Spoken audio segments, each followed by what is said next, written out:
Bom dia, boa tarde, boa noite, boa madrugada. Independente da hora que você está assistindo, seja bem-vindo. E comenta aí, de qual cidade você está vendo essa história? Eu sou Jonas, 42 anos de idade, 23 rodando as estradas do Brasil inteiro. Naquele dia, 15 de março, estava voltando de uma entrega em Campo Grande. 15 toneladas de ração que deixei num frigorífico lá no Mato Grosso do Sul. Era para ser só mais uma viagem rotineira, dessas que a gente faz no automático. Pega a carga, entrega, volta para casa. Simples assim. Mas a vida tem um jeito cruel de mudar nossos planos.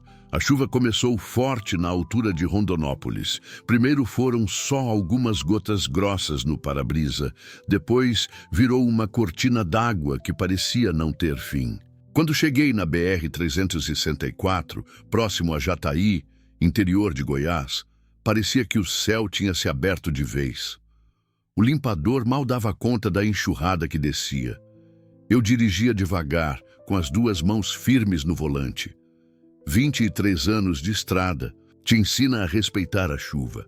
Ela mata mais que qualquer curva perigosa, mais que sono ou pressa. O cheiro de diesel se misturava com o ar úmido que entrava pela janela entreaberta. As cigarras tinham parado de cantar. Só ouvia o tamborilar da água no teto da cabine e o ronco grave e constante do motor. Solidão. Essa palavra me acompanha há muito tempo. Perdi minha esposa, Cláudia, há 8 anos. Câncer no pâncreas. Rápido demais para a gente se despedir direito. 3 meses do diagnóstico até ela partir. 3 meses que pareceram 3 segundos. Desde então, a estrada virou minha casa. Minha fuga. Meu castigo também. Porque toda vez que paro numa cidade, lembro dela sorrindo na cozinha da nossa casa, em Anápolis. Toda vez que durmo numa cama comum, sinto o vazio do lado esquerdo, onde ela costumava se enroscar em mim. Por isso rodo. Por isso não paro muito tempo em lugar nenhum. O caminhão é meu lar agora. Essa cabine pequena, com a cama estreita, a geladeirinha e o rádio sempre ligado numa estação de música sertaneja. Tenho ali minha roupa, meus remédios para pressão, uma foto da Cláudia colada no painel e 1/3 que ela me deu no nosso casamento. Era para ser só mais uma noite dirigindo sozinho na chuva, pensando na vida, ouvindo o barulho da tempestade, contando os quilômetros até Goiânia. Mais um dia na estrada, mais uma noite sem dormir direito. Mas às vezes, quando você menos espera, Deus coloca você no lugar certo, na hora certa, e sua vida muda para sempre. Eu não sabia ainda, mas estava prestes a encontrar 2 pessoas que iam virar meu mundo do avesso. E eu, o delas também. O relógio do painel marcava 21h47 quando tudo começou. A chuva batia forte no para-brisa. As luzes dos faróis mal cortavam a escuridão molhada da estrada. E foi nesse momento que vi algo que jamais vou esquecer. Algo que mudou tudo. Primeiro vi uma sombra pequena correndo pelo acostamento. Pensei que fosse um animal. Talvez um cachorro perdido tentando se abrigar da chuva. Mas quando acendi os faróis altos, meu coração quase parou. Era uma menina, uma criança de uns 6 anos correndo descalça no meio da tempestade. A chuva tinha encharcado sua roupinha. Uma blusinha rosa e uma bermudinha jeans que agora grudavam no corpinho magro. Os cabelos castanhos molhados tampavam parte do rosto, mas mesmo assim eu conseguia ver que ela chorava. Não era um choro, em qualquer, era desespero puro. Pisei no freio devagar, porque na chuva assim qualquer movimento brusco pode virar tragédia. O caminhão foi perdendo velocidade, os pneus fazendo aquele barulho de borracha molhada no asfalto. Liguei o pisca-alerta e encostei no acostamento, uns 50 metros à frente da menina. Meu primeiro pensamento foi: onde estão os pais dessa criança? Olhei pelo retrovisor e foi quando vi a segunda figura. Uma mulher, grávida, correndo atrás da menina, mas claramente sem forças. Uma das mãos segurava a barriga redonda, a outra tentava se equilibrar na corrida cambaleante. Ela gritava algo que eu não conseguia entender por causa da chuva e do vento. E então vi o carro preto. Um Corolla preto, vidros escuros, vindo logo atrás das duas, acelerando. E não era para ajudar, não. Alguma coisa no jeito que o carro se movia me deixou com um nó no estômago. Parecia que queria atropelá-las. Minha mente trabalhava rápido. 23 anos de estrada te dão um instinto para situações perigosas. E aquilo tinha tudo de errado. Desliguei o motor, peguei uma lanterna na gaveta e desci do caminhão no meio da tempestade. A chuva me encharcou em segundos. Era uma chuva grossa, pesada, daquelas que deixa a gente tonto. O vento jogava água de todos os lados. Ei! Ei, menina! Gritei, acenando com a lanterna. A criança olhou para mim. Mesmo na escuridão, mesmo com a chuva, vi o medo nos olhos dela. Um medo que criança nenhuma deveria ter. Ela parou de correr por um segundo, indecisa. Então olhou para trás, viu o carro preto se aproximando e o desespero voltou. Foi quando ela disparou em direção ao meu caminhão. Tio, me ajuda! A voz fininha gritou por cima do barulho da chuva. Abri a porta da cabine na mesma hora. Sobe, filha! Sobe rápido! A menina subiu que nem um gato molhado, toda tremendo, pingando água, os pezinhos descalços sujos de lama. Ela se encolheu no banco do passageiro, abraçando os próprios joelhos. A mulher grávida chegou logo depois, ofegante, exausta, uma das mãos ainda na barriga. Por favor, ela sussurrou, os olhos cheios de lágrimas misturadas com chuva. Por favor, nos ajude. Sobe! Gritei, fazendo sinal com a mão. Sobe agora! Ela subiu com dificuldade, a barriga grande atrapalhando os movimentos. Quando fechei a porta da cabine, o silêncio foi quase ensurdecedor. Só ouvia a respiração ofegante das duas, o barulho da chuva lá fora e meu próprio coração batendo forte. A menina continuava encolhida, tremendo. A mulher tentava recuperar o fôlego, uma das mãos no peito, a outra protegendo a barriga. Foi quando vi o carro preto parar logo atrás do meu caminhão. Merda, pensei. Um homem saiu do carro, alto, forte, com uma jaqueta preta que o protegia da chuva. Mesmo na escuridão, dava para ver que ele estava furioso. Ele bateu na lateral do meu caminhão com força. Ei! Ei, seu filho da puta! Abre essa porta! Ele gritou. A menina se encolheu mais ainda. A mulher grávida começou a chorar baixinho. Quem é esse homem? Perguntei, ainda tentando entender a situação. É meu marido, a mulher sussurrou, a voz embargada. O padrasto dela. E por que vocês estão fugindo dele? Ela olhou para a menina, depois para mim. Nos olhos dela havia uma mistura de vergonha, medo e uma tristeza profunda que eu conhecia bem. Era a mesma tristeza que eu via no espelho todo dia. Porque se a gente voltar com ele, ela engoliu seco. Eu não sei se a gente vai sobreviver. O homem continuava batendo na lateral do caminhão, gritando palavrões. A chuva não diminuía e eu tinha que tomar uma decisão. Olhei para aquela mulher grávida, destruída, encharcada. Olhei para a menina tremendo de medo no banco. E então olhei no retrovisor para o homem furioso lá fora. 23 anos de estrada, 42 anos de vida. E nunca tinha me metido numa situação dessas.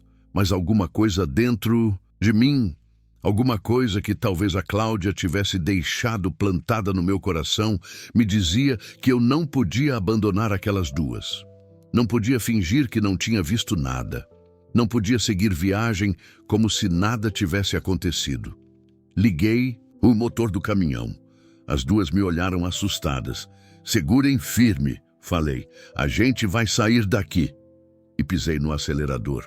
O caminhão arrancou com força, jogando lama para todos os lados.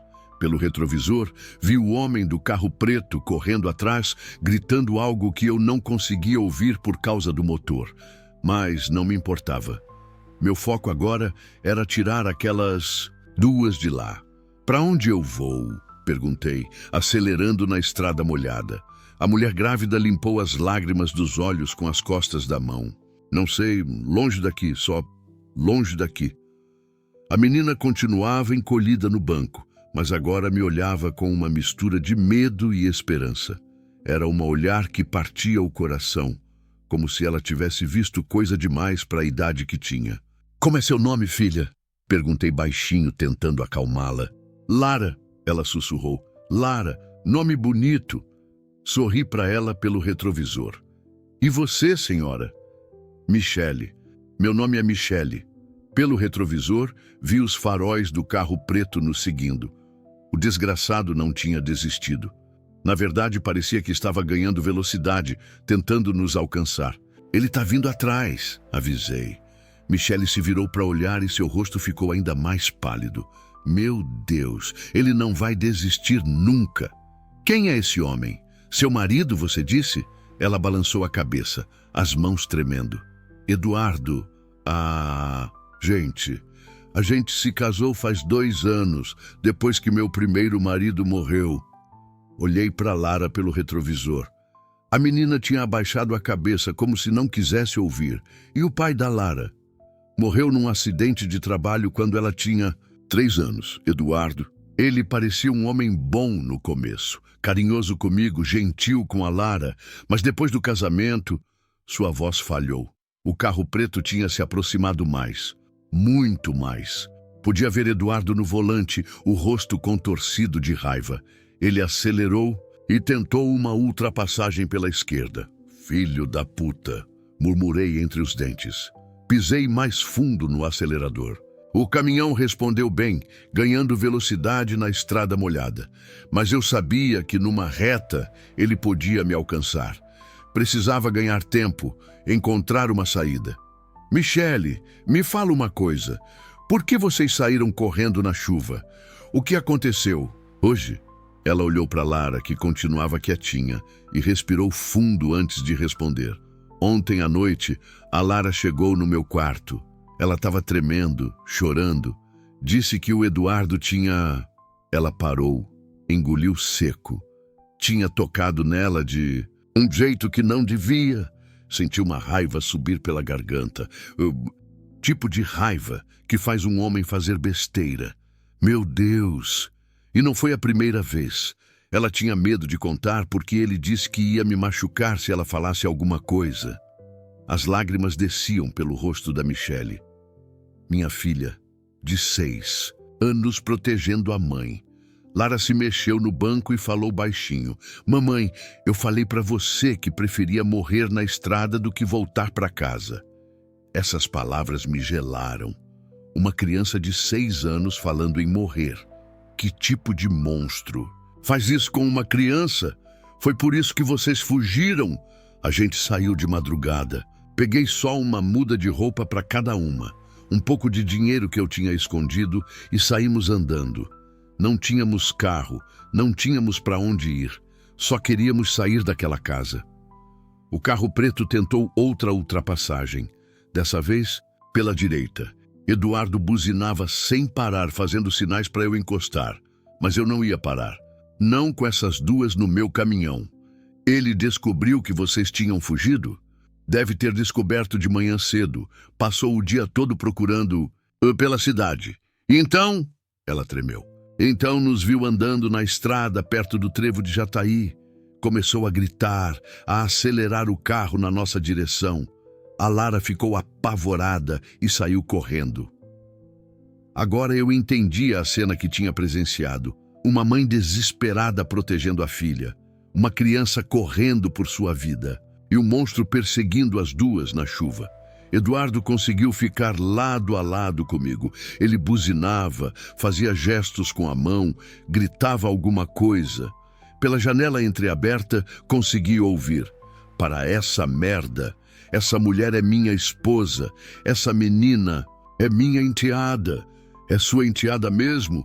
Gritei de volta sem tirar os olhos da estrada. Então por que elas estão fugindo de você? Michele se abaixou no banco, tentando se esconder. Lara se encolheu mais ainda. Ele vai tentar nos tirar daqui, Michele sussurrou. Ele vai bater no caminhão. Como se tivesse ouvido, Eduardo acelerou e jogou o carro contra a lateral do caminhão. O impacto fez um barulho seco, mas o peso do meu veículo não deixou a gente sair da pista. Desgraçado! Gritei. Ele tentou de novo e de novo. A cada batida, Lara chorava mais alto e Michele rezava baixinho. Foi quando vi a placa. Posto Ipiranga, 3 quilômetros. Uma ideia surgiu na minha cabeça. Peguei o celular no porta-luvas e disquei um número. Precisava de ajuda. E precisava rápido. Alô, Marcão. Jonas. Rapaz, que horas são essas para ligar? Marcos era um amigo policial militar de Goiânia. A gente se conhecia desde adolescente. Marcão, escuta bem. Tô na BR-364, chegando no posto do Calume 214. Tô com uma mulher grávida e uma criança no caminhão. Elas estão fugindo de um agressor. O cara tá me seguindo, tentando tirar elas de mim. Preciso de ajuda, cara. Silêncio do outro lado. Depois. Você tem certeza do que tá falando, Jonas? Tenho. O cara tá batendo no meu caminhão, tentando me tirar da pista. É uma criança, Marcão. Uma menina de 6 anos. Tá bom, já tô saindo. 20 minutos eu tô aí. Não tenho 20 minutos. Esse maluco vai fazer alguma besteira. Então vai pro posto e fica lá. Não sai de perto de outras pessoas. E Jonas, se a situação ficar feia, você faz o que precisa fazer para proteger essas duas. Desliguei o telefone e olhei pelo retrovisor. Eduardo tinha se afastado um pouco, mas continuava nos seguindo. Talvez estivesse planejando algo. A gente vai parar num posto daqui a pouco, avisei. Chamei um amigo policial, vai dar tudo certo. Michele me olhou com os olhos cheios de lágrimas. Por que você está fazendo isso por nós? Você nem nos conhece. Era uma boa pergunta. Por que eu estava me metendo nessa confusão? Por que arriscar minha vida por 2 pessoas que eu tinha acabado de conhecer? Olhei para Lara pelo retrovisor. Ela tinha parado de chorar e me observava, com aqueles olhos grandes, esperando uma resposta. Porque comecei. E então pensei na Cláudia, no que ela faria nessa situação. Porque todo mundo merece ser protegido. Principalmente vocês duas. A entrada do posto apareceu à frente. Sinalizar a conversão reduzia a velocidade. Eduardo fez o mesmo. Mas quando eu comecei a entrar no posto, ele acelerou e tentou nos cortar o caminho. Foi quando tudo desandou de vez.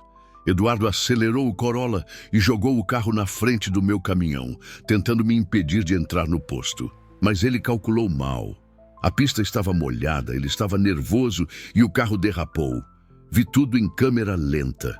O Corolla preto rodou na pista, bateu na guia do acostamento e foi parar numa vala com água da chuva. O motor morreu. As luzes se apagaram. Meu Deus, sussurrou Michele. Aproveitei a confusão e entrei no posto. Era um daqueles postos grandes da estrada, com conveniência, lanchonete e área para caminhoneiros. Mesmo sendo quase 10 da noite e com aquela chuva, tinha movimento. Alguns carros abastecendo, 2 caminhões estacionados na área de descanso. Parei bem na frente da loja de conveniência, embaixo das luzes. Se Eduardo viesse atrás, pelo menos teria gente para ver. Vocês ficam aqui, falei, desligando o motor. Vou falar com o pessoal do posto. Não! Lara agarrou meu braço com as mãozinhas pequenas. Não me deixa sozinha, tio. O medo nos olhos dela me partiu o coração. Pensei rápido. Tá bom, pequena. Vamos todos juntos, então. Desci do caminhão e ajudei Michele a descer também. A barriga grande dela tornava tudo mais difícil. Lara desceu agarrada na minha mão, os pezinhos descalços pisando nas poças d'água. Corremos os 3 para dentro da loja. O funcionário do posto, um rapaz novo de uns 20 anos, olhou para nós meio espantado. 3 pessoas encharcadas, uma criança descalça, uma mulher grávida claramente em desespero. Boa noite. Aconteceu alguma coisa? Ele perguntou. Liga, pra polícia. Falei sem rodeios. Tem um homem perseguindo essas duas. Tentou nos tirar da estrada. O rapaz olhou pela porta de vidro e viu o Corolla preto ainda na vala com Eduardo tentando sair. Cara, o cara bateu o carro? Bateu porque estava tentando nos cortar. Faz favor, liga para a polícia. Ele pegou o telefone atrás do balcão e discou 190. Enquanto isso, eu olhava pela janela. Eduardo tinha conseguido sair do carro. Estava molhado, da cabeça aos pés, sujo de lama, mas andando na nossa direção. E no jeito que ele vinha, dava para ver que estava furioso. Ele vem aí, avisei. Michele apertou a mão da Lara. Meu Deus, ele não vai desistir nunca. Moço, falei para o funcionário, tem mais alguém aqui no posto? Algum segurança? Tem o seu Zé, o frentista da madrugada, e tem uns caminhoneiros na lanchonete. Chama eles. Eduardo chegou na porta da loja. Tentou abrir, mas estava fechada. Por dentro, começou a bater no vidro com força. Michele, abre essa porta. Você não pode fazer isso comigo. A voz dele atravessava o vidro. Era uma voz grossa, autoritária, daquelas que não aceitam não como resposta. Lara se escondeu atrás de mim. Michele começou a tremer. Não abre, falei para o funcionário. Deixa ele aí fora. Eduardo bateu mais forte. Eu sei que vocês estão aí dentro. Michele, você é minha esposa. Lara é minha filha. Vocês vão voltar para casa comigo. Ela não é sua filha, gritei de volta. E se fosse, um pai não faria o que você fez. Ele parou de bater e me olhou com ódio puro. Quem é você, seu filho da puta? O que essas vadias contaram para você? Vadias. Ele chamou uma mulher grávida e uma criança de 6 anos de vadias. Senti a raiva subir pela garganta. Há muito tempo eu não sentia vontade de quebrar a cara de alguém, mas esse desgraçado estava pedindo. Elas não contaram nada que eu não tenha visto, respondi. Vi elas correndo de você na chuva. Vi você tentando atropelar elas. Vi você batendo no meu caminhão. Isso me basta. O funcionário desligou o telefone. A polícia vem aí. Disse que já tem uma viatura na região. Eduardo ouviu e ficou ainda mais nervoso. Começou a andar de um lado para o outro em frente à porta como um animal enjaulado. Michele! Gritou de novo. Você sabe o que vai acontecer se você não voltar comigo. Você sabe o que eu sou capaz de fazer. Michele começou a chorar baixinho. Ele vai me matar, sussurrou. Se ele me levar de volta, ele vai me matar. Não vai não, falei, colocando a mão no ombro dela. Não vai acontecer nada com vocês. Mas por dentro eu não estava tão seguro. Eduardo parecia desesperado. E homem desesperado é capaz de qualquer coisa. Foi quando o seu Zé apareceu. Um homem de uns 60 anos, cabelo grisalho, macacão sujo de graxa. Devia ter uns 6 anos na estrada, igual a mim. O tipo de cara que já viu de tudo na vida. Que barulho é esse? Ele perguntou. Expliquei a situação rapidamente. Seu Zé olhou pela janela. Viu Eduardo andando de um lado para o outro e balançou a cabeça. Esse tipo de homem eu conheço bem, ele disse. Covarde que bate em mulher e criança, mas na frente de outros homens fica mansinho. Não sei, não. Seu Zé, esse aí parece que está perdendo a cabeça. Eduardo voltou para a porta e começou a chutar o vidro. Se vocês não abrirem essa porta, eu vou quebrar ela. Michele, você me conhece. Você sabe que eu faço isso. O vidro era grosso, mas com os chutes dele estava começando a rachar. Moço, falei para o funcionário, vocês têm alguma saída pelos fundos? Tem, mas... Eduardo pegou uma pedra do chão e jogou contra a porta. O vidro não quebrou, mas a rachadura aumentou. Meu Deus, Michele suspirou. Ele vai conseguir entrar. Lara estava grudada na minha perna, tremendo. Olhei para baixo e vi que ela me olhava com uma confiança que me assustou.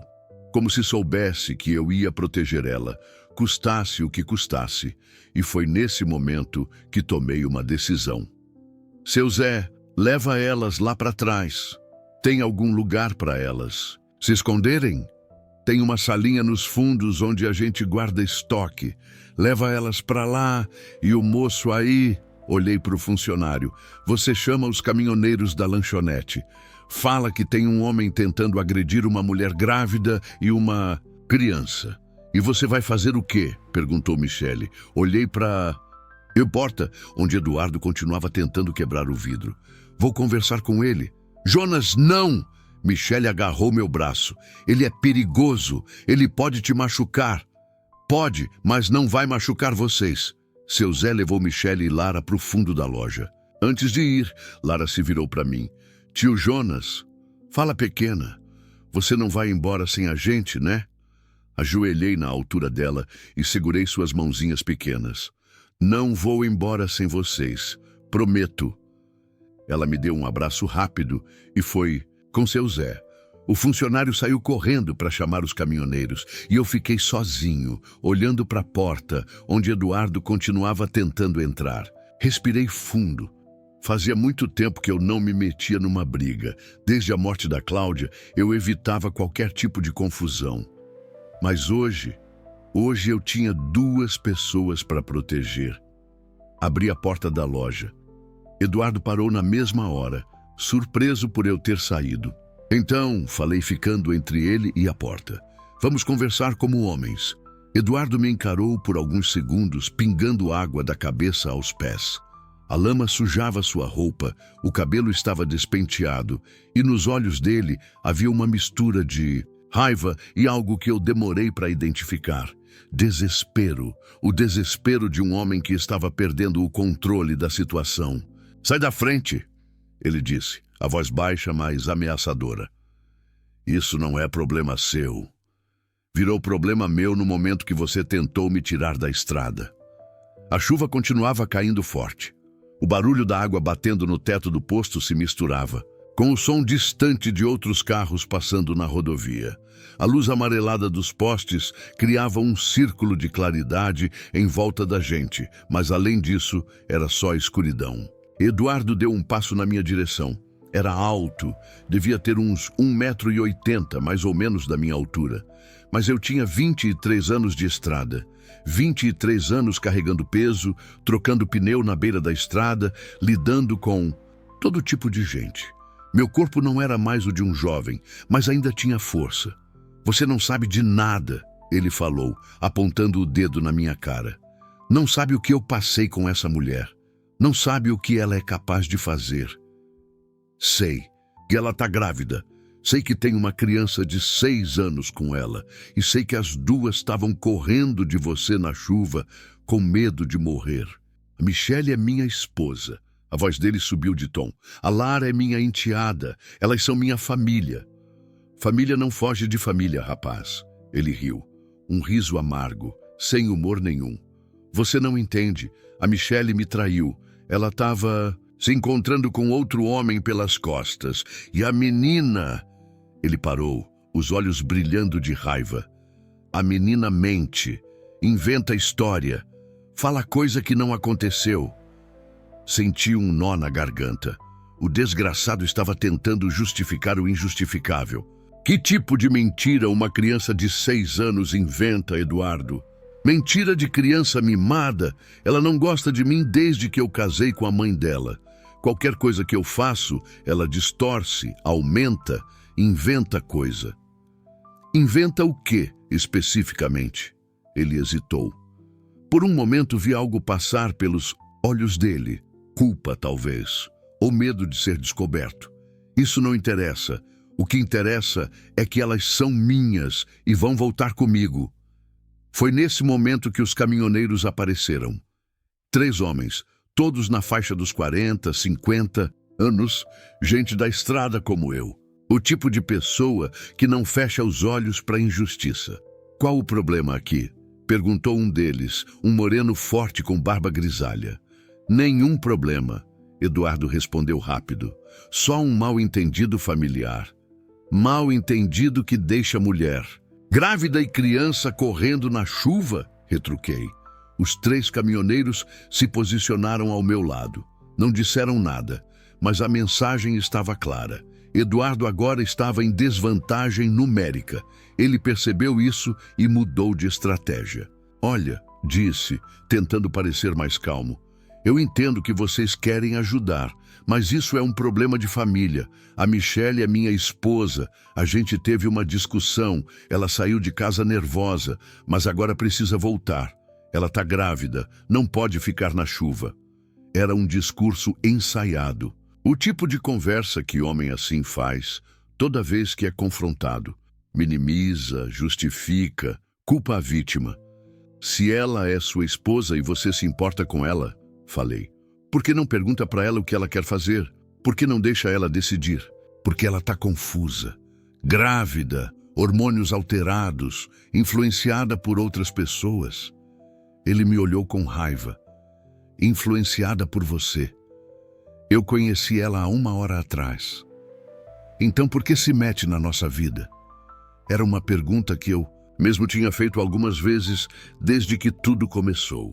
Por que me meti nessa situação? Por que não simplifiquei? Deixei o problema para quem de direito. Mas aí lembrei da Lara correndo descalça na chuva. Lembrei do desespero nos olhos da Michelle. Lembrei da voz fininha da menina falando que preferia morrer na estrada.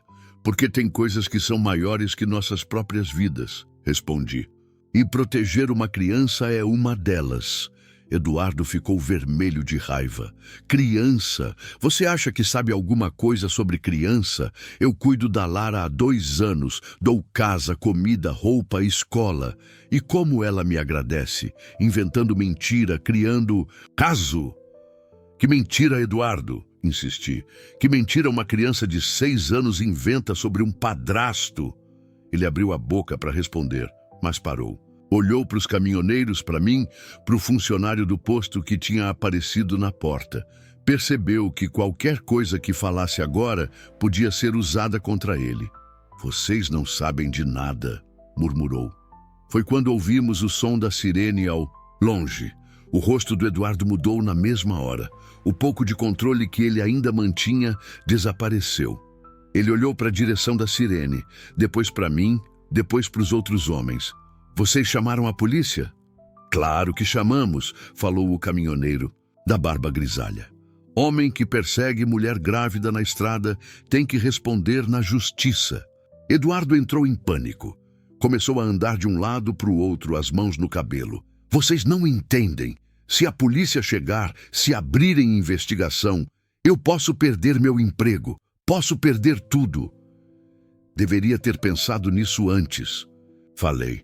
Ele me olhou com um ódio que eu nunca tinha visto antes. Era o olhar de um homem encurralado, perigoso. Isso é culpa sua? Disse apontando o dedo na minha cara. Era para você ter passado direto. Era para você não ter se metido. E deixar uma criança sendo machucada? Nunca. Machucada. Ele deu uma gargalhada histérica. Eu nunca machuquei a Lara. Nunca. Então por que ela está com tanto medo de... Você? A sirene estava mais próxima agora. Eduardo olhou para o carro dele, ainda atolado na vala. Olhou para a estrada. Olhou para nós. E então fez algo que ninguém esperava. Correu. Não em direção ao carro, não em direção à estrada. Correu na direção da porta do posto, tentando entrar onde estavam Michelle e Lara. Mas eu estava preparado. Agarrei ele pelos ombros antes que chegasse na porta. Éramos do mesmo tamanho, mas eu tinha a vantagem de estar esperando. A gente caiu no chão molhado, rolando na lama. Solta! Ele gritou, tentando se livrar. Solta de mim! Os outros caminhoneiros vieram ajudar. Em poucos segundos, Eduardo estava no chão, imobilizado, com 4 homens segurando ele. Michelle! Ele gritou em direção ao posto. Michelle, não deixa eles fazerem isso comigo. Eu sou seu marido. Eu te amo. Não houve resposta de dentro da loja. A viatura da polícia chegou com a sirene ligada, as luzes vermelhas e azuis cortando a escuridão da noite. 2 policiais desceram, um homem e uma mulher. Qual a situação aqui? Perguntou o policial. Enquanto eu explicava o que tinha acontecido, Eduardo continuava gritando. É mentira! É tudo mentira! Elas fugiram de casa. Eu só queria trazê-las de volta. Esse homem me agrediu sem motivo. A policial, uma mulher de uns 30 e poucos anos, olhou para a cena. Eduardo, sujo de lama, agitado, gritando. Nós quatro, molhados, mas calmos, explicando a situação. Onde estão a mulher e a criança? Ela perguntou. Lá dentro, elas estavam com medo. Vou falar com elas. Você, ela apontou para o colega, fica com ele. Quando a policial entrou no posto, Eduardo fez uma última tentativa desesperada. Ela vai contar mentira, gritou. A Michele está confusa, grávida, não sabe o que está falando. E a menina inventa coisa. Elas vão inventar história para me prejudicar. Mas ninguém mais estava escutando. Depois de 20 minutos, a policial saiu do posto. E pelo jeito que ela olhou para Eduardo, eu soube que Michele e Lara tinham contado a verdade. Toda a verdade. Eduardo Ferreira, ela disse, você está preso. As algemas fizeram um som metálico quando a policial as fechou nos pulsos do Eduardo. Ele não resistiu mais. Todo aquele desespero, toda aquela raiva tinha se transformado numa resignação amarga. Sabia que o jogo tinha acabado. Prisão por quê? Ele perguntou, mas a voz já não tinha mais força. Ameaça, perseguição, tentativa de atropelamento, abuso de menor, violência doméstica. A policial respondeu lendo de uma lista mental. Por enquanto é isso. Pode aparecer mais coisa conforme a investigação. Eles colocaram Eduardo no banco de trás da viatura. Antes de fechar a porta, ele me olhou pela última vez.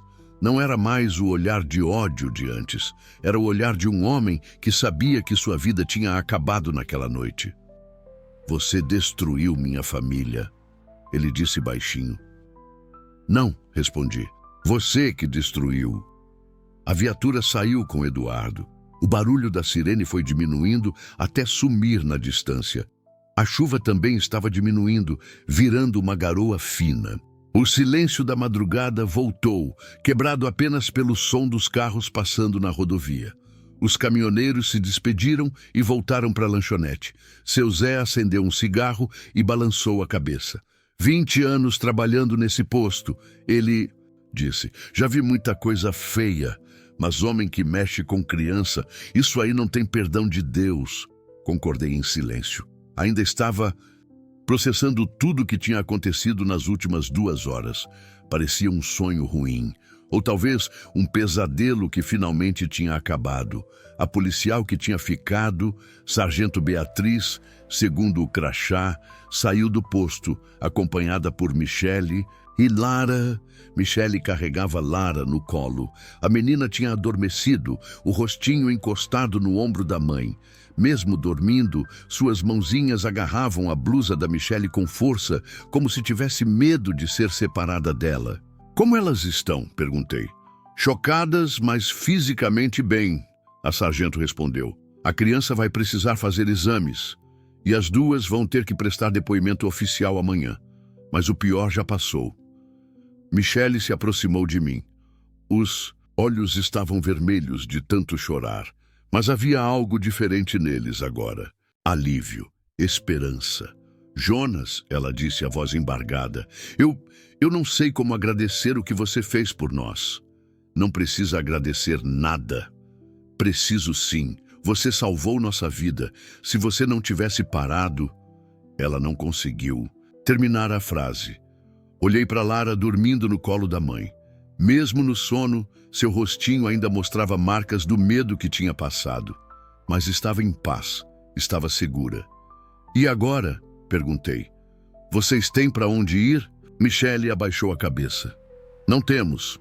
A casa onde a gente morava era do Eduardo. Minha família... Bem, quando eu casei com ele, eles não aprovaram muito. E depois de tudo que aconteceu, eu tenho vergonha de voltar. Tem dinheiro? O pouco. O que consegui guardar escondido, mas não vai durar muito tempo. A sargento Beatriz se aproximou. Olha, eu posso tentar contato com assistência social, ver se consegue uma vaga em algum abrigo temporário. Abrigo? Michele ficou pálida. Não, eu não quero colocar a Lara num abrigo. Ela já passou por muito trauma. Foi nesse momento que uma ideia surgiu na minha cabeça. Uma ideia louca que em circunstâncias normais eu jamais consideraria. Mas nada daquela noite tinha sido normal. Michele, falei, eu tenho uma proposta para você. Ela me olhou curiosa. Eu moro sozinho numa casa em Anápolis. É simples, mas é grande. Tem 2 quartos vagos. E tem a dona Teresa, uma senhora que cuida da casa para mim. Jonas, eu não posso aceitar caridade. Não é caridade, é uma proposta de trabalho. A sargento levantou uma sobrancelha, interessada. Que tipo de trabalho? Michele perguntou. Bom, a dona Teresa está ficando velha. Ela precisa de ajuda com a casa, com a cozinha, com o jardim. E eu passo muito tempo na estrada. Seria bom ter alguém de confiança cuidando das coisas quando eu não tô. Michele ficou em silêncio por alguns segundos, processando a proposta. E a Lara? A Lara pode ir para a escola no bairro. É uma escola boa. E quando o bebê nascer, vai ter 2 mulheres para cuidar dele, mais a dona Teresa para ajudar. Jonas, você mal nos conhece. Conheço o suficiente. Sei que você é uma mãe que foi capaz de sair na chuva para proteger sua filha. Sei que a Lara é uma menina corajosa que merece uma chance de ser criança de novo. E sei que todos nós precisamos de uma segunda chance na vida. Olhei para Lara, ainda dormindo no colo da mãe. Além do mais, continuei, faz muito tempo que aquela casa não tem riso de criança. Acho que está na hora. A sargento Beatriz sorriu. É uma boa proposta, Michele, e legalmente não tem problema nenhum. Na verdade, é melhor que abrigo. Ambiente familiar, estabilidade. Michele olhou para mim, depois para Lara, depois de volta para mim. Por que você está fazendo isso? De verdade? Era uma pergunta que eu mesmo estava me fazendo. Por que estava convidando 2 pessoas praticamente desconhecidas para morar na minha casa? Por que estava mudando completamente minha vida por elas? Pensei na Cláudia, no que ela faria nessa situação. Lembrei de uma conversa que tivemos uma vez, ainda no começo do casamento. Ela tinha dito que sonhava em ter uma casa cheia de gente, de risadas, de vida. Uma família grande, mesmo que não fosse de sangue. Por quê? Respondi. Faz 8 anos que eu estou fugindo da vida. Faz 8 anos que eu uso a estrada para não enfrentar a solidão. E hoje, vendo vocês 2, entendi que às vezes a gente não encontra uma família. Às vezes, a família encontra a gente. Michele começou a chorar de novo, mas agora eram lágrimas diferentes. Não eram lágrimas de medo ou desespero, eram lágrimas de alívio, de gratidão, de esperança. Tá bom, ela sussurrou. A gente aceita, por enquanto, até as coisas se acertarem.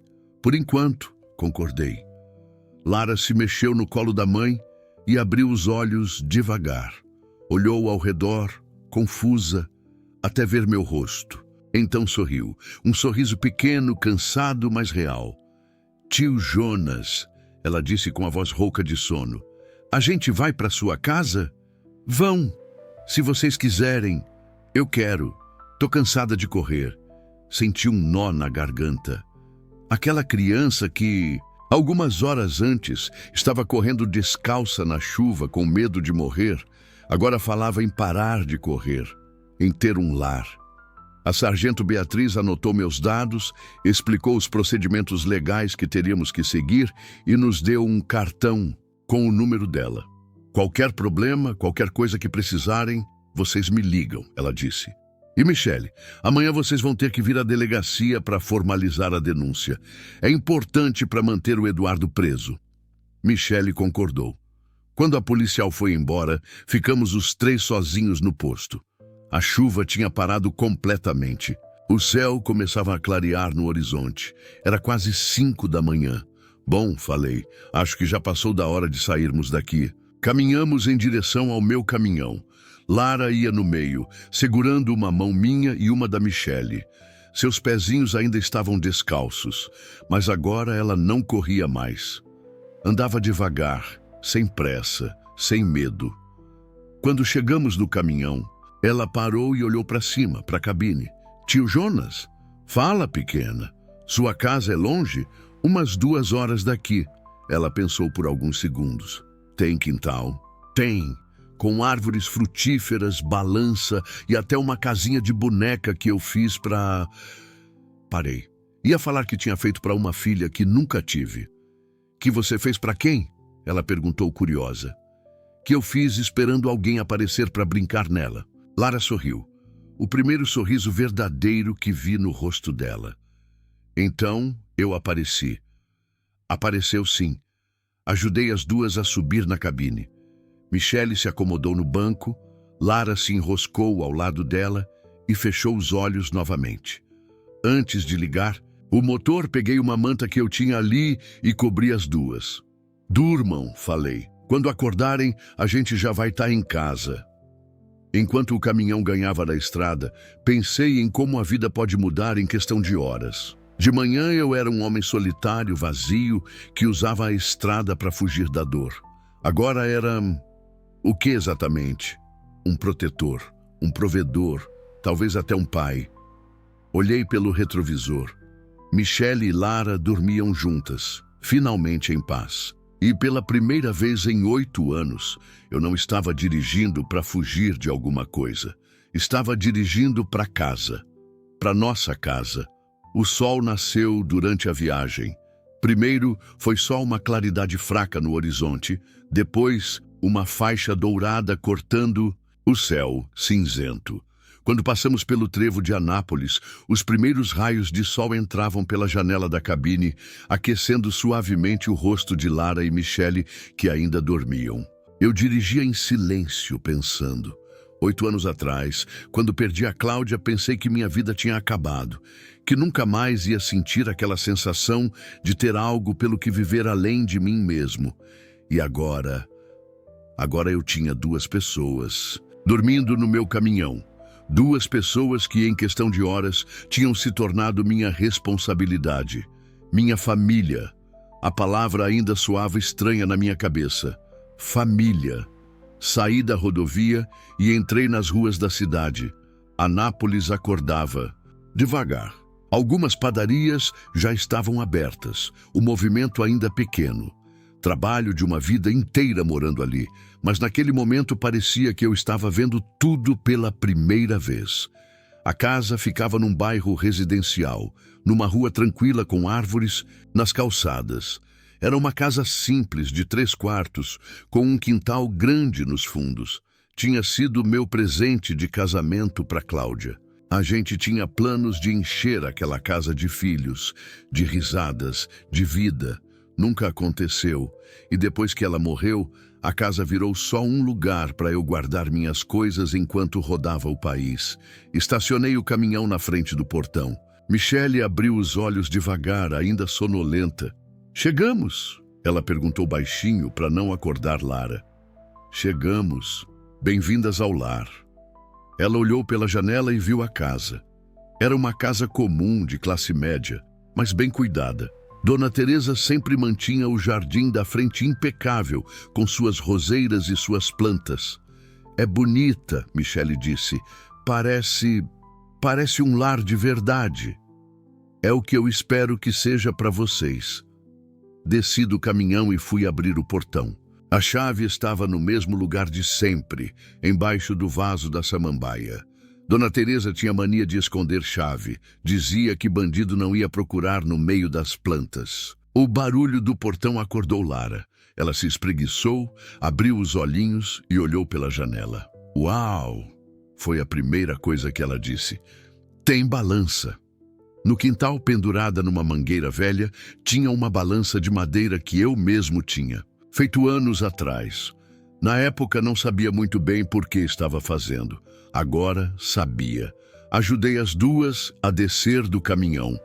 Lara, apesar do cansaço, estava curiosa, olhando tudo com aqueles olhos grandes. Michele caminhava devagar, uma das mãos sempre na barriga, ainda processando onde estava. Dona Teresa! Gritei em direção à casa. Dona Teresa, cheguei! A porta da frente se abriu e apareceu uma senhora de uns 70 anos, cabelos grisalhos presos num coque, avental florido, óculos na ponta do nariz. Dona Teresa havia sido minha vizinha antes de se tornar minha funcionária. Depois que Cláudia morreu e eu comecei a viajar mais, ela se ofereceu para cuidar da casa. Virou mais que funcionária, virou família. Jonas, ela disse sorrindo. Mas o sorriso morreu quando viu Michele e Lara ao meu lado. Ué, quem são essas pessoas? Dona Teresa, elas são a Michele e a Lara. Vão ficar aqui com a gente por um tempo. Dona Teresa me olhou com aquela expressão que eu conhecia bem. Era a mesma expressão que ela fazia quando eu chegava em casa com algum animal machucado da estrada. Meio brava, meio preocupada, mas no fundo sempre disposta a ajudar. Jonas, você não me avisou que vinha com visita. Não são visita. Dona Teresa, elas vão morar aqui. Os olhos da senhora quase saltaram dos óculos. Morar? Como assim morar? Michele se adiantou claramente constrangida. Desculpa o incômodo, senhora. Eu sou Michele. A situação é meio complicada, mas o Jonas ofereceu ajuda e... Complicada como? Dona Teresa cruzou os braços. Olhei para Lara, que estava escondida atrás da mãe, e depois para Dona Teresa. Longa história. Vamos entrar, fazer um café e eu explico tudo. Dona Teresa nos levou para a cozinha. Era o coração da casa, com uma mesa grande de madeira, fogão antigo, panelas penduradas na parede. Cheirava a café e bolo caseiro. Dona Teresa sempre fazia bolo no domingo. Lara se sentou numa cadeira e ficou balançando as perninhas que não chegavam no chão. Michele se acomodou com cuidado, a barriga grande tornando qualquer movimento mais difícil. Enquanto Dona Teresa preparava café, contei toda a história. A tempestade, o encontro na estrada, a fuga, Eduardo, a prisão, tudo. A cada parte da história, o rosto da senhora ficava mais sério. Quando terminei, ela ficou em silêncio por um longo momento, apenas mexendo o açúcar no café. Esse homem, esse Eduardo, ele realmente machucou a menina? Ela perguntou, olhando para Lara. Michele assentiu, os olhos marejando novamente. Dona Teresa suspirou fundo, tirou os óculos e limpou com a barra do avental. Bom, disse finalmente. Então não tem discussão. Vocês ficam. Dona Teresa. Não me venha com Dona Teresa, Jonas. Você acha que eu ia deixar uma mulher grávida e uma criança na rua? Que tipo de pessoa você pensa que eu sou? Ela se levantou e foi até Lara. Ajoelhou na frente da menina e falou baixinho. Oi, pequena. Como você está se sentindo? Lara olhou para a mãe, depois para mim, como se pedisse permissão para responder. Tô com fome, ela disse timidamente. Dona Teresa sorriu. Ah, isso a gente resolve fácil. Você gosta de bolo de chocolate? Os olhos da Lara brilharam. Gosto. Então você veio no lugar certo. Eu faço o melhor bolo de chocolate de Anápolis. Quer experimentar? Lara assentiu entusiasmada. Pela primeira vez desde que a conheci, ela parecia uma criança normal de 6 anos. Animada, curiosa, sem medo. Dona Teresa cortou um pedaço generoso de bolo e colocou na frente da menina. Lara comeu com gosto, lambuzando a boquinha de chocolate. E você, Michele? Dona Teresa se virou para a mãe. Quando é que esse bebê nasce? Daqui a 3 meses, Michele respondeu, tocando a barriga. No final de junho. Menino ou menina? Menino. Ah, que bom. Faz tempo que não tem menino pequeno nessa casa. Dona Teresa olhou para mim de soslaio. E qual vai ser o nome? Michele hesitou. Era para ser Eduardo Júnior, mas agora eu não sei. Preciso pensar num nome novo. Tem tempo, Dona Teresa disse gentilmente. 3 meses é bastante tempo para escolher um nome bonito. Terminamos o café em silêncio amigável. Lara havia comido 2 pedaços de bolo e agora lutava contra o sono. Michele também parecia exausta. Bom, falei, Acho que tá na hora de mostrar os quartos. Levei as duas pro andar de cima. Tinha 3 quartos ali. O meu, um quarto de hóspedes e um quarto menor que a Cláudia ia usar como quarto do bebê que nunca veio. Este aqui pode ser de vocês, disse abrindo a porta do quarto de hóspedes. Era espaçoso, com uma cama de casal, guarda-roupa, uma poltrona perto da janela. Michele olhou o quarto e depois para mim. Jonas, isso é demais. A gente não pode tomar seu quarto de hóspedes. Não é mais quarto de hóspedes, é quarto de vocês. E quando o bebê nascer? Abri a porta do quarto menor. Estava vazio, apenas com algumas caixas guardadas. Este aqui pode ser o quarto dele. Vamos ter que comprar berço, móveis, mas dá para organizar. Lara entrou no quartinho e girou no meio da sala vazia. Vai ser um quarto só para o meu irmãozinho? Vai. E quando ele crescer um pouco, vocês podem dividir o quarto grande. Ou, se preferirem, a gente converte a sala lá embaixo. Jonas! Michele me interrompeu, os olhos cheios de lágrimas. Por que você está fazendo tudo isso? Sério mesmo. Ninguém faz isso por estranhos. Olhei para ela, depois para Lara, que tinha se sentado no chão do quartinho e brincava de faz de conta. Vocês sabem, comecei, eu e minha esposa sempre sonhamos em ter filhos. A Cláudia queria uma família grande. Dizia que casa sem risada de criança não era casa, era apenas um lugar para dormir. Sentei no chão ao lado de Lara. Quando ela morreu, pensei que esse sonho tinha morrido junto. Pensei que eu ia passar o resto da vida sozinho, viajando, fugindo das lembranças. Lara parou de brincar e me olhou com atenção. Mas hoje, continuei, vendo vocês duas, entendi que às vezes os sonhos não morrem. Às vezes, eles só estão esperando o momento certo para se realizar de um jeito diferente. Michele se sentou no chão também, formando um círculo. Vocês não são estranhas, falei. Não depois do que passamos juntos essa noite. Vocês são família, e família cuida de família. Lara se aproximou de mim e colocou a mãozinha pequena na minha. Tio Jonas? Fala, pequena. Você vai ser tipo um papai para mim? A pergunta me pegou de surpresa. Senti um nó na garganta e precisei de alguns segundos para responder. Se você quiser, eu gostaria muito de ser. Ela sorriu, aquele sorriso lindo que eu já estava aprendendo a amar. Eu quero. Nunca tive um papai de verdade. O meu morreu quando eu era muito pequena e o Eduardo... Ela fez uma careta. O Eduardo era muito ruim. Então tá combinado. Eu vou cuidar de vocês 3.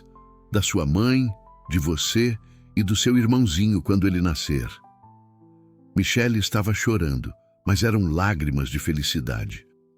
Como é que a gente vai fazer isso funcionar? Ela perguntou.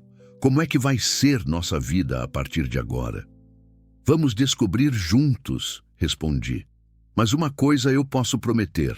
Vocês nunca mais vão ter que correr na chuva. Nunca mais vão ter que ter medo. Descemos para a cozinha, onde Dona Teresa preparava almoço. O cheiro de feijão e arroz encheu a casa, misturado com o aroma do bolo de chocolate que ainda estava na mesa. Dona Teresa, falei, a Michele pode ajudar a senhora com as coisas da casa. Cozinha, limpeza, jardim, se ela quiser, claro. Claro. O que quero? Michele disse rapidamente. Não posso ficar aqui sem fazer nada. Preciso me sentir útil. E a pequena Lara? Dona Teresa olhou para a menina. Precisa ir para a escola. Tem uma escola muito boa aqui perto. Escola? Lara perguntou. Eu posso ir para a escola? Claro que pode. Toda criança precisa estudar. E eu vou fazer amiguinhos? Muitos amiguinhos. Dona Teresa sorriu. O resto do dia passou numa atmosfera estranha, como se todos estivéssemos aprendendo uma nova coreografia.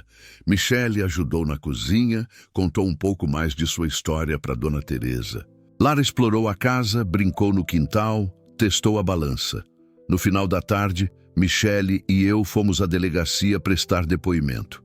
Foi difícil para ela reviver tudo, mas necessário.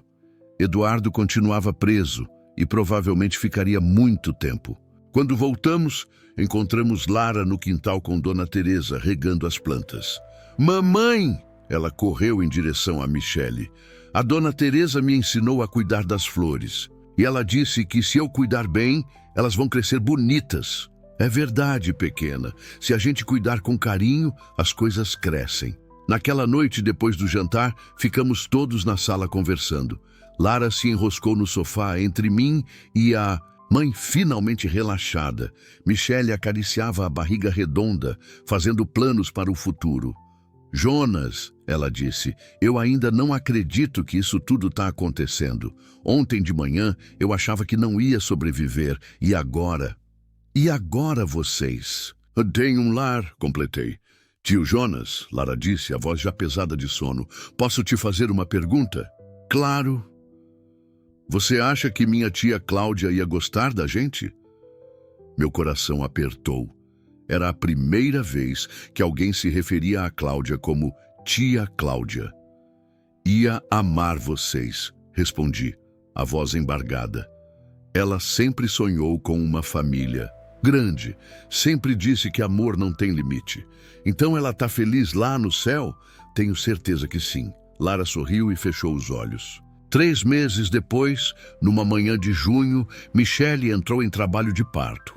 Dona Teresa e eu a levamos para o hospital. Lara ficou na sala de espera, desenhando numa folha de papel. Quando o bebê nasceu, um menino saudável, de cabelos escuros, como a mãe, Lara foi a primeira a conhecê-lo. Qual vai ser o nome dele? Ela perguntou, tocando a mãozinha pequenina do irmão. Michele olhou para mim, depois para Lara. Gabriel, ela disse. Gabriel Jonas, em homenagem ao anjo que salvou nossa vida. Hoje, 2 anos depois, nossa casa está sempre cheia de vida. Lara vai para a escola todas as manhãs. Volta cheia de histórias sobre os amiguinhos. Gabriel dá os primeiros passos no quintal, sempre atrás da irmã mais velha. Michele virou esposa no ano passado, numa cerimônia simples na igreja do bairro. Eu ainda viajo, mas não mais para fugir. Viajo para trabalhar, para sustentar minha família e sempre volto correndo para casa, porque sei que tem gente me esperando. Eduardo foi condenado a 8 anos de prisão. Às vezes penso nele. Me pergunto, se entendeu o que perdeu, mas não tenho raiva. Na verdade, até agradeço. Se não fosse por ele, eu nunca teria encontrado minha família. Ontem, Lara me perguntou se eu me lembrava da noite em que nos conhecemos. Claro que lembro, pequena. Você acha que foi sorte?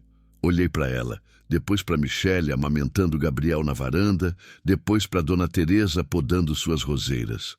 Não foi sorte não, respondi. Foi Deus colocando cada um de nós no lugar certo, na hora certa. E agora? E agora somos uma família. Para sempre. Ela sorriu e correu para o quintal, onde Gabriel a esperava na balança que eu tinha feito anos atrás, sem saber por quê. Agora eu sei. Tudo na vida tem seu propósito. Às vezes, a gente só demora um pouco para entender qual é. Fim. Às vezes, a família que salva a gente não é a de sangue.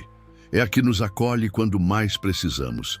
É a que surge numa tempestade, num momento de desespero, quando achamos que não há mais esperança. Porque o amor verdadeiro não conhece sobrenomes. Conhece apenas corações dispostos a cuidar, proteger e amar sem condições. E quando encontramos essas pessoas, ou quando elas nos encontram, descobrimos que casa não é lugar. Casa é onde estão aqueles que escolhemos amar e que escolhem nos amar de volta. Todo caminhoneiro sabe que a estrada ensina muitas lições, mas a maior de todas é essa. Às vezes, quando pensamos que estamos perdidos, é exatamente aí que encontramos nosso caminho para casa. 5 anos se passaram desde aquela noite de tempestade na BR-364. Hoje, enquanto escrevo essa história na mesa da cozinha da nossa casa, posso ouvir Lara ensinando Gabriel a andar de bicicleta no quintal. Ela tem 11 anos agora. está no 6º ano e se tornou a irmã mais protetor que um menino poderia ter. Gabriel, com seus 3 anos, a segue para todo lado, chamando ela de Lalá, com aquela pronúncia enrolada de criança pequena. Michele está na cozinha com Dona Teresa, preparando o almoço de domingo. Elas riem de alguma coisa que eu não consegui ouvir daqui da sala. É um som que nunca me canso de escutar. O som de mulheres felizes, seguras, em paz. Michele engordou. Um pouco depois do Gabriel, mas continua linda. Mais importante, continua sorrindo, todo dia. Às vezes acordo só para ver ela dormindo do meu lado, ainda sem acreditar que aquela vida é real. Dona Teresa completa 75 anos no mês que vem. Já não tem a mesma energia de antes, mas se recusa a parar de cuidar do jardim. Diz que as plantas precisam dela e que ela precisa das plantas. Virou a avó oficial das crianças e elas a chamam de Vovó Teresa. Quando Gabriel nasceu, ela chorou tanto quanto nós. Disse que nunca pensou que ia ter neto e agora tinha 2. Eu mudei muito também. Ainda trabalho como caminhoneiro, mas agora só faço viagens curtas, rotas regionais. Nada de ficar semanas fora de casa. A empresa entendeu minha situação e me transferiu para rotas locais. Ganho um pouco menos, mas não me importo. Tempo com a família não tem preço. A casa mudou completamente. O quarto, que era só do Gabriel, agora é compartilhado com Lara. Ela pediu para dividir porque não gostava de dormir sozinha. Transformamos a sala de visitas em uma sala de brinquedos. O quintal ganhou um playground que eu mesmo montei, com escorregador, gangorra e uma casinha na árvore que virou o lugar secreto das crianças. Lara se desenvolveu muito bem. Faz terapia uma vez por semana. A psicóloga disse que ela precisa processar o trauma do que viveu com Eduardo. Mas é uma criança feliz, sociável, cheia de amigos na escola. Só às vezes, quando está muito quieta, eu vejo que a lembrança ainda dói. Nesses momentos, ela vem conversar comigo. Sempre termina essas conversas dizendo: "Ainda bem que... Você parou naquela noite, Papai Jonas." Sim, ela me chama de Papai Jonas. E toda vez que ouço isso, meu coração se enche. Eduardo cumpre pena numa penitenciária em Goiás. Tentou entrar em contato algumas vezes, através de advogados, pedindo para ver Gabriel. Michele sempre recusa. Ela diz que aquele homem não faz parte da nossa vida e nunca vai fazer. Concordo completamente. Gabriel nem sabe que Eduardo existe e vai continuar assim enquanto pudermos protegê-lo. Michele e eu nos casamos 2 anos depois daquela noite. Foi uma cerimônia simples na igreja do bairro, com os amigos e alguns parentes dela que vieram de longe. Lara foi nossa dama de honra e Gabriel, mesmo pequeno, carregou as alianças numa almofadinha. Dona Teresa chorou a cerimônia inteira. Disse que nunca tinha visto casamento mais bonito, porque era casamento de gente que sabia o valor de estar junto. Na nossa lua de mel, um final de semana, numa pousada em Pirenópolis, Michele me perguntou se eu sentia falta da minha vida antiga, da liberdade da estrada, de não ter responsabilidades. Respondi que não sentia falta de nada, que aquela vida não era liberdade, era fuga, e que agora, pela primeira vez em anos, eu sabia o que era realmente viver. As crianças sabem da história, de como nos conhecemos. Claro que contamos uma versão adaptada para a idade delas. Falamos que a mamãe estava passando por um momento difícil, que precisava de ajuda e que o papai Jonas apareceu para cuidar de todo mundo. Lara lembra de alguns detalhes daquela noite, especialmente da chuva e do medo. Mas ela diz que a parte mais importante foi quando eu abri a porta do caminhão e falei para elas subirem. Foi quando nossa família começou, ela fala. Gabriel não sabe de nada, obviamente. Para ele sempre foi assim. Sempre teve uma irmã mais velha, uma mãe carinhosa, um pai que chega do trabalho todo dia e brinca com ele no quintal. Às vezes, eu penso que é melhor assim, que ele cresça achando que família grande e amor incondicional são coisas normais na vida. Ontem, Lara me trouxe um desenho que fez na escola. Era nossa família, eu, Michele, ela, Gabriel e Dona Teresa, todos de mãos dadas na frente da nossa casa. Em cima, ela escreveu com a letra caprichada dela: Minha família do coração. Grudei o desenho na geladeira, ao lado de dezenas de outros desenhos, fotos, lembretes, ímãs de viagem.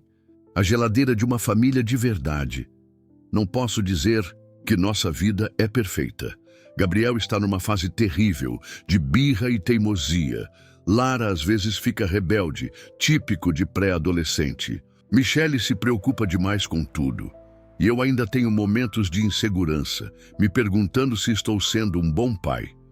Dona Teresa reclama que ninguém a escuta e que a casa vive uma bagunça. Mas são problemas normais, de família normal.